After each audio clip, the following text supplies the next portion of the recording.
everyone, I'm back.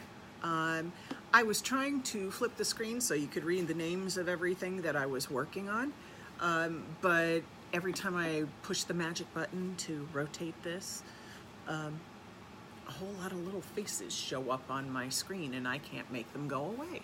So forget it, we're gonna have to go back to the same way we're going before. Hey Fernando, nice to see you. For some reason, again, it's you know, every once in a while between my iPhone and Facebook, everything reads a little weird. So I hope you're all patient, and even though I have my iPhone set the right way, Facebook isn't reading it the right way. Who the heck knows? So get back into what I was doing. It's a surprise live today. I hadn't planned on doing it, but I'm working happily in my studio on a quiet Sunday, very hot afternoon here in Chicago. And hi Julie. Yeah, I know it's sideways day. I tried to rotate the camera and see when I do this, if it'll even let me rotate it. This is the way it wants to go. However, I can't do the live that way because I can't angle the camera down so you can see what I'm doing. So I'm gonna have to rotate it back, and this is just a Facebook glitch for the day. I don't know why it's doing it this way. Maybe Facebook's got some new algorithm with the updates that doesn't want you to do it sideways. Oh my God. God forbid I need to angle the camera in a different direction. So anyway, let me see if I can make this work, if I can slide the camera up a little bit in the holder, and maybe you can get it angled down to see what I'm doing. Let me see where my hands are. Let's see if I can get it back. Sorry for the cleavage shots, everybody.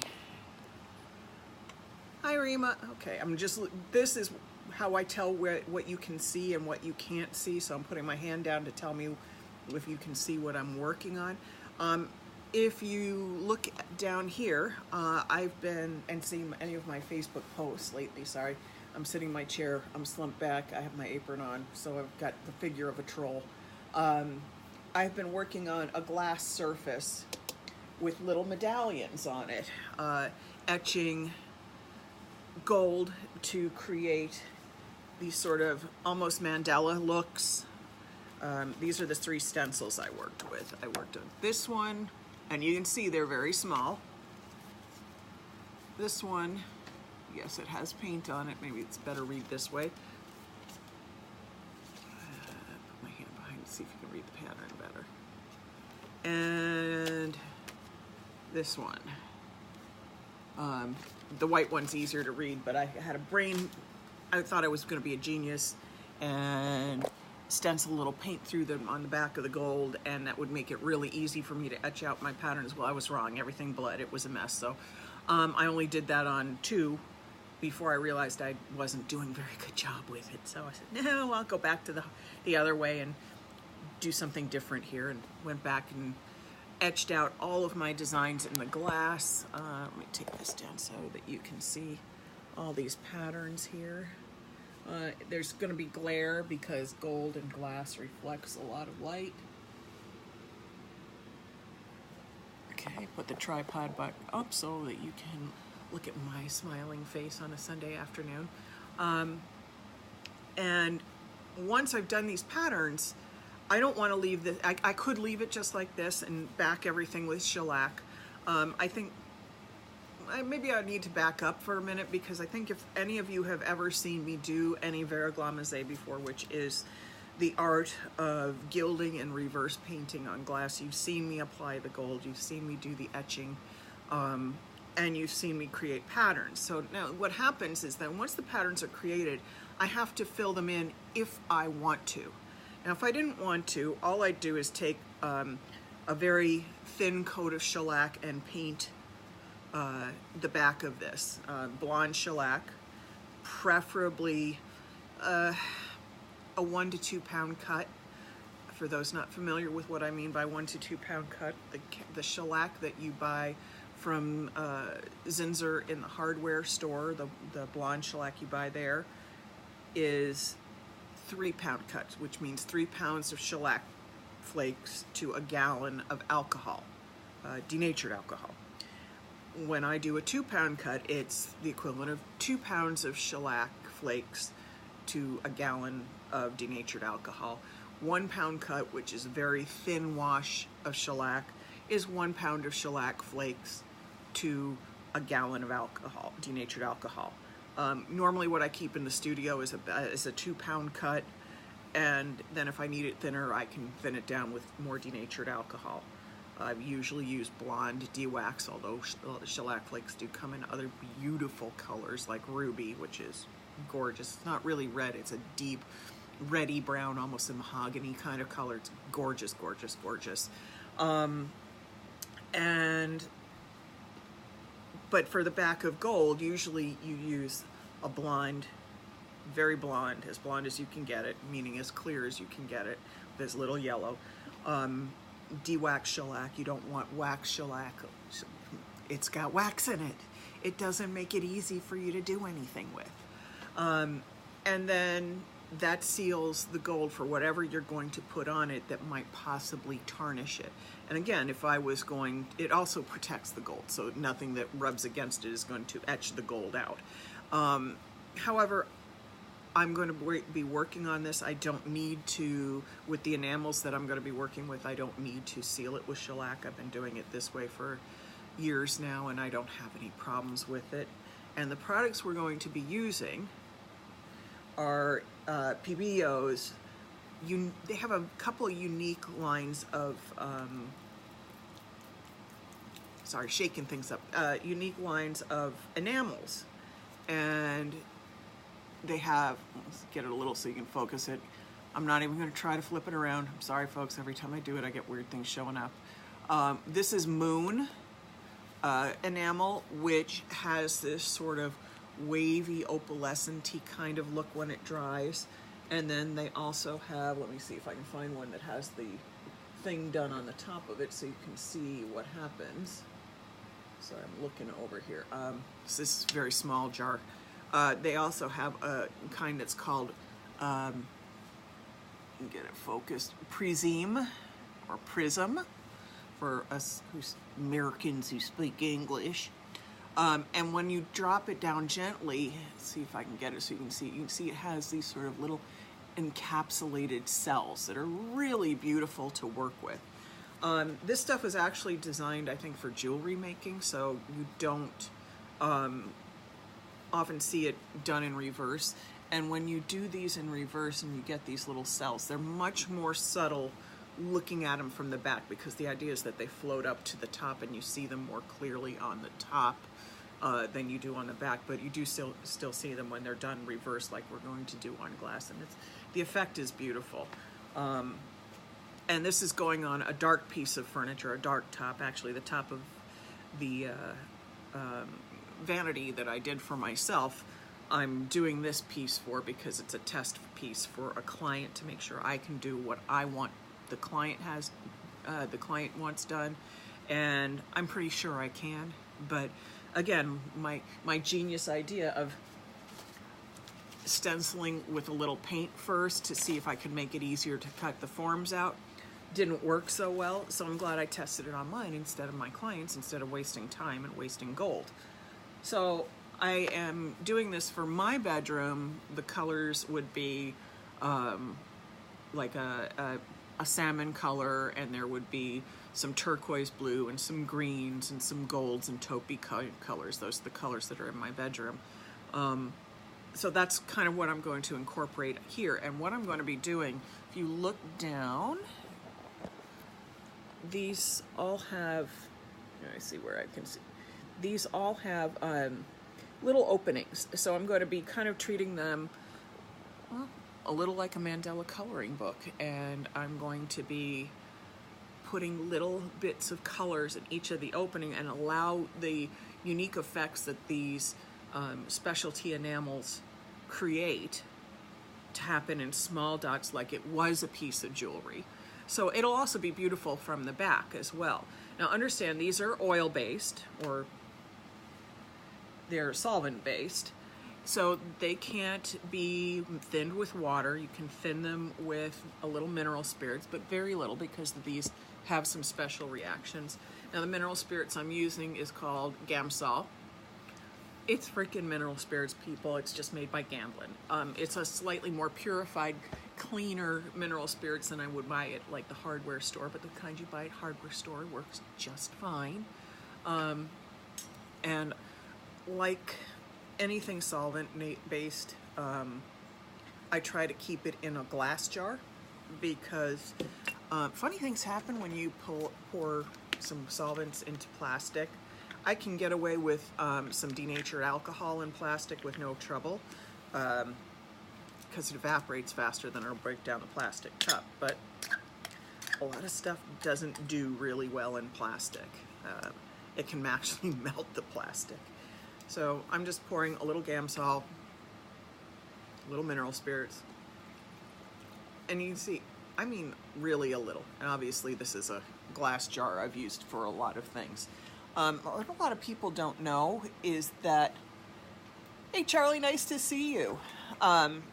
Mineral spirits, you get them dirty, you don't just get rid of them. Mineral spirits you leave and let it sit. Once you're done using them, all the solids will float to the sink to the bottom, and then you can pour off the clear liquid at the top of it and pour it back into a container, and it's perfectly usable mineral spirits. And then you let the solids kind of thicken up, you wipe it out and let them harden and throw them away that way. I never pour, first of all, you are not supposed to. It's illegal to pour things like mineral spirits down the drain. You won't be happy. It's very bad for your pipes, very bad for the environment, but also it's a huge waste. It's completely a product that's meant to be used over and over again until it absolutely evaporates away. So I'm going to start, let's see, I'm going to start with some bright color because it'll be easier for you all to see. And this stuff thickens up. You can see there is the thickness of the paint, and then you can see all the mica powder. Can you repeat the name of the mineral spirits? This one is Gamblin's Gamsol. Gamsol. You can find it at any Listen, I went into the paint store. I said, I need mineral spirits. This is the one they directed me to. It was the only one they had at Dick Blick the day I was in there. That was fine. If I had been going to a hardware store that day, I would have bought. Oh, my grandmother just jumped in there with her boughten.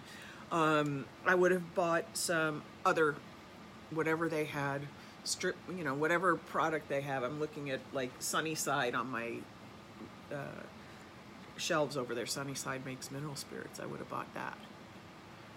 I'm stirring this up so I can get all this mica powder and colorant that's on the bottom up. Now this is like a ruby red. I don't know that I got a sample kit, a test kit, so that's why I have these small jars. Thanks, Charlie. I appreciate everybody learning stuff. Listen, I learned all this stuff from somebody or the hard way. I used to work for a crazy artist who was an absolute misogynist. However, there were things that I did learn from him, and one of them was the reuse and the recycling of mineral spirits. It was the best, probably the only thing I learned from him, really, that was worth keeping, other than not to work for a guy who hires you as an artist and makes you pull Pat Cassandra when he doesn't have anything else for you to do. Yeah. Okay, so I'm stirring this up so that I can get all this nice rich color. And it doesn't look much like any other than any other metallic, oil-based kind of paint. I'm stirring it up really, really well so that I get all the goodies off the bottom because they want to stay down there, but now you can see where I've been stirring them. Yeah, if you look close enough, you can see my little stir stick. Obviously, this container's half empty, otherwise I would have just poured that all over the surface I'm working on. And then I'm going to take this out. I'm going to back the camera up a little bit and zoom in on what I'm doing so you can see a little better. So give me a second's patience there. Zoom. Yeah, sorry about the fingers too. No, that's not what I wanted zoomed in on. I didn't want these zooming in on my chest. I wanted to zoom in on the art. Somebody out there is getting a good laugh at me and my genius camera skills. And, all right. Let's see if I can get that to... I'm doing some crazy angles since this won't let me flip it sideways like I normally do. So I may have to have my fingers up near the top while I do this demo. I'm taking a very fine brush. I want to say this is an Umbria liner number 4. And I don't even know if I'm getting that in the camera. I'm taking a little bit here. And let me see where I'm at here. Okay, I'm hoping that you can see. There we go. I've got that angle down. I'm basically holding this, so if I mess this up or drop the camera, forgive me. I got a lot of very tiny, intricate pattern in here, and I'm just dropping little tiny drops of this in the pattern.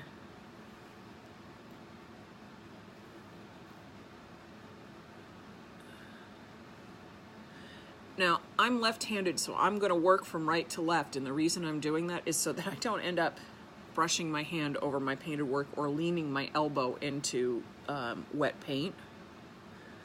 And I have no set plans for how I'm laying out each of these colors. It may just be however I feel like doing it when I get to it.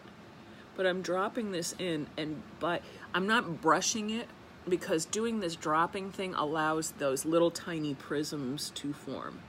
I know you're all used to me showing you FE products, and promise you if FE had this kind of paint, I would use it. And I use all kinds of FE products when I do this as well, but unfortunately, FE does not make this. This is really not a finisher's product. This is a fine art product or a jewelry making product. But I want all of these to have sort of a really rich burst of color when I turn this over. And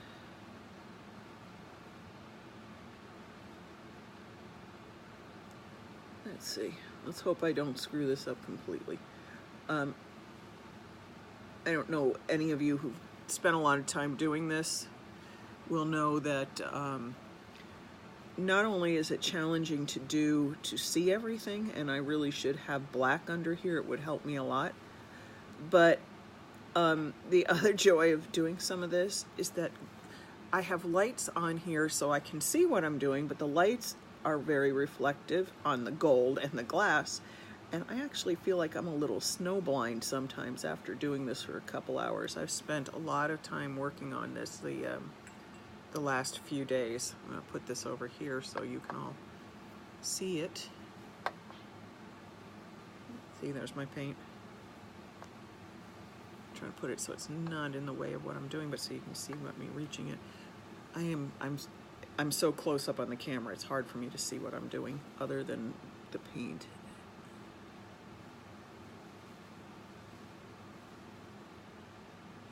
Now, some of these paints are older than others.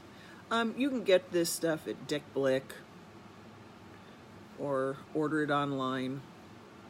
Though because it is highly solvent, you can, I don't know how they deal with the shipping. They always have special, I think it has to go through UPS instead of the US Post Office. I'm gonna set this up right because, ow, that's really close up on me. Y'all miss me? See up close. I'm just sitting back a little. I've got to get some more colors, and I don't want to keep constantly play with the in and out and the focus. Hi, Carrie. Hi, Diane. Nice to see you here. Let's see, what other colors have we got to play with? I think we'll do turquoise. And this is moon. So the moon doesn't have, let's see if I can, oh my God. I was tired of looking up my own nose. The moon doesn't have that separation, but it has a beautiful glow and kind of flow when the mica stuff on the bottom kind of waves a little bit. It's hard to describe it. It shows up better on a bigger surface. You're not going to see it so much, but I am seeing this, the orangey red that I just did. It's already starting to prism up. Let's see if I can find a way, because I missed a spot. It's already starting to get that really pretty prismy thing happen. Now I'm looking at it super close. You're gonna go blind. Shake, shake, shake, shake, shake, shake. I feel like a shake weights ad. Don't anybody get any bad jokes going on about that one. So now that I've shaken it a little bit, I'm also going to stir it up. I love orange and turquoise as a color combination. I think it's very Southwest looking. Sort of looks like red turquoise and blue turquoise, or red coral with blue turquoise. I love it with the gold because the gold looks so rich with it. Let's see, some of these things pop up on my screen. I swear to you, I change things up. I turn off my cellular notifications and all that stuff, but somehow Apple text messages, iPhone messages still come through. I think they're designed to come through even on Wi-Fi. Annoying. I see people who aren't watching sending me text messages. Not that I don't love them, I just don't want a message from them right then and there. So I'm going to take, and I'll go back and I'll do more with this orange, but now I'm going to take some of the, all right, you're going to have to bear with me as I do the crazy adjustments again. Let's see. There we go. Yeah, sorry for the constant zoom in on the boobs. It's what happens when you're trying to zoom in, hold a camera, and paint at the same time. So I'm going to take some of this turquoise color right here, and I'll put it in other areas. So let's do maybe a little here.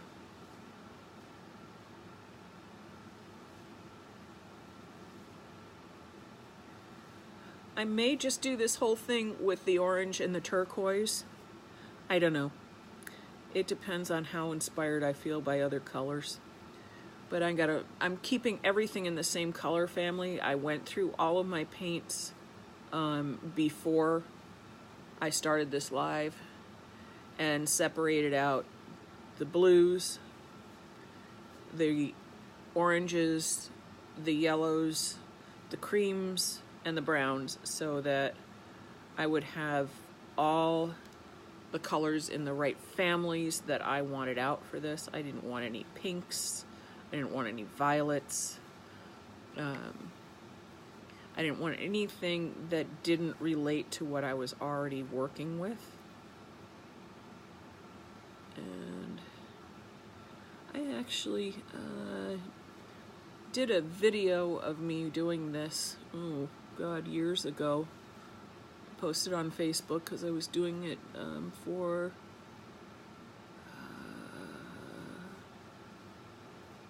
Julie. I'm trying to remember which Julie. I know a bunch of Julies. I think Julie Young. I could be wrong. But somebody had seen pictures of my work with this, and so I posted a little video on how you play with this. But now you get to see me doing it live and ask me any kinds of questions that you might have about this, you know, when I actually angle the camera up and not into my nose. Let's see, make sure. Don't try to do this on a angled or vertical surface, because this won't stay in its place. It will actually run a little bit. You want to do this horizontally and on a level surface, preferably.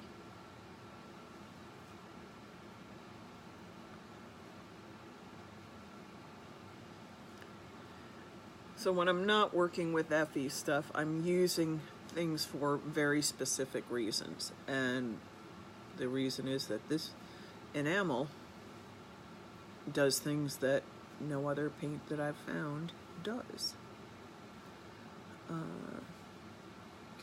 And once I've done this, you know, I'm still going to have to back this whole thing so that the gold doesn't easily rub off once it's done, because you can see I'm filling in holes. I'm not painting the entire back of this gold with it. So I will most likely use something like an MSA varnish, because then I can also seal it up with Varnish Plus after that. so it will be hard enough. I've tried using other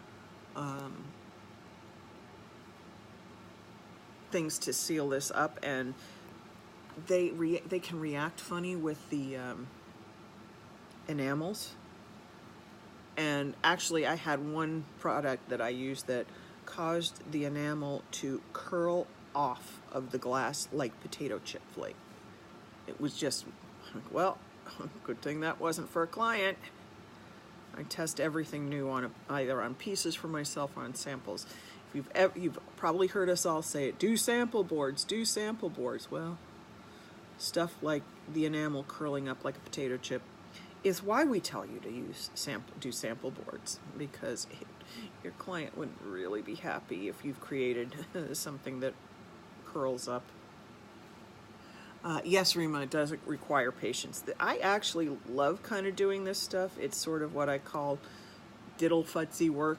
I just sit and fill little tiny holes.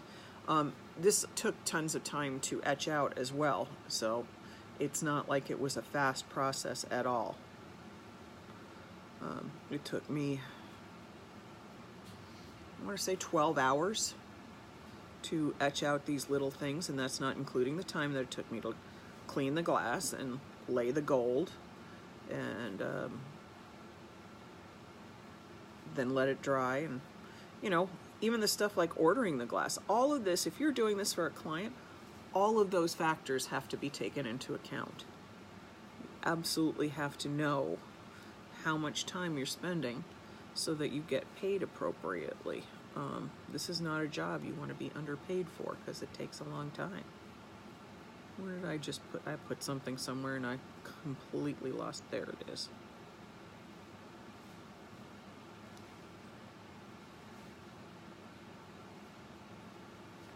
Now, if I wanted to, I could even paint the back of all of these when I was done with Japan paints, which are fast drying enamel paints, like sign painters paints, like similar to One Shot, but they dry super matte. And maybe that's what I'll do too, although I'm not sure. I haven't had a great reaction with these enamels and One Shot or Japan colors either. I think my best bet is to stick with what I know works, which is sealing it up with the MSA varnish. And let me squeeze this down so we're not looking up my nose. Oh. There we go, a little better. And down here. Yes, this is an unplanned live. I'm just sitting here in my studio working on a Sunday, so some of my stuff is a little less organized than usual. I did want to remind everybody that I am teaching my fantastic class of Timeless Creations with Martin Allen Hirsch at his studio, the Faux Finish School in Louisville, Kentucky, in September.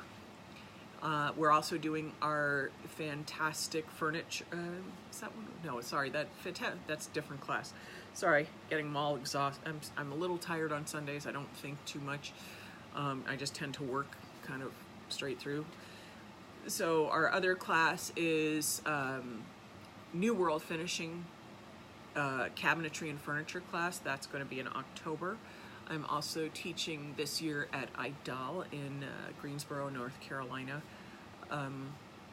My class there is a fabulous furniture finishes, and that's a 9 finish class, maybe 10 if we have enough time. I'll come up with a special finish for that. And that's going to be in Greensboro, North Carolina in October. I hope to see some of you there. Oh, Olivia, thank you for telling me. My Olivia is, by the way, the gal who does my fabulous eyelash extensions. I've been going to her for nearly 10 years now. So if you need great eyelashes in the Chicago area, check out Olivia Black. So I'm kind of sharing my other friends.